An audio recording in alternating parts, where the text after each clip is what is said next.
Now to our big story tonight, growing concerns over student safety in school zones after a 12-year-old girl was hit by a car this morning. She was just walking to school when a driver hit her, then took off. This happened near 34th and High School Road. Thankfully, she's going to be okay, but this is not the first time we've seen reckless driving put students in harm's way. So tonight we want to look into the changes to IMPD patrols and the State House efforts to make school zones safer. But first tonight, our Lauren Costa kicks things off with the story of another student hit by a car at the exact same intersection. At the beginning of the school year, Quentin Patton was trying to catch his bus when a car hit him at this busy intersection.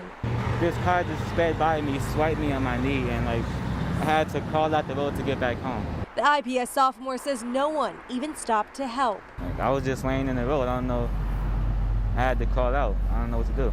With no other option, he had to walk home. My son came crawling in, crying, and said he just got hit. The hit and run left Quentin in physical therapy and on crutches for months. And now they're dropping me off at the house because I'm too scared to walk down across these roads. And on Tuesday, the same thing happened again. This time, a 7th grade girl was injured at the intersection on her way to Northwest Middle School. And once again, the driver didn't stop. One time is too many, and this is horrible. According to IPS, crossing guards are usually on duty at 2 of the nearby intersections, but it's unclear whether someone was there at the time of the accident. 13 News did spot a crossing guard later that afternoon at 34th and High School Road. It has to be more than conversation. We need to understand where the challenges are. In the meantime, families are pleading with drivers to slow down, saying enough is enough. Slow down, stay off the phones. If you needed to get somewhere that fast, then you should have left earlier. Be careful, watch where you're going.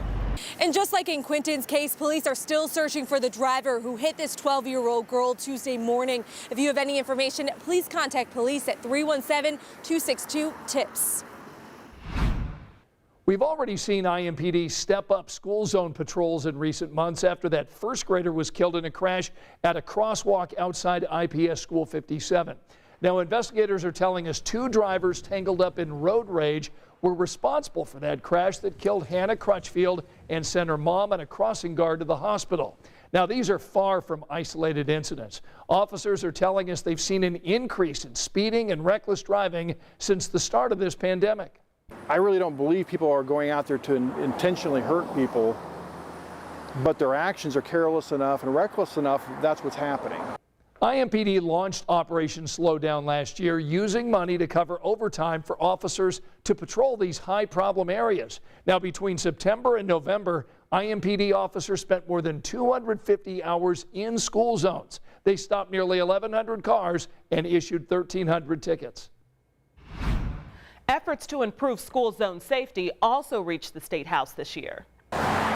You might remember House Bill 1150. It proposed investing in speed enforcement cameras in school zones across the state. The bill is no longer up for consideration after dying in committee.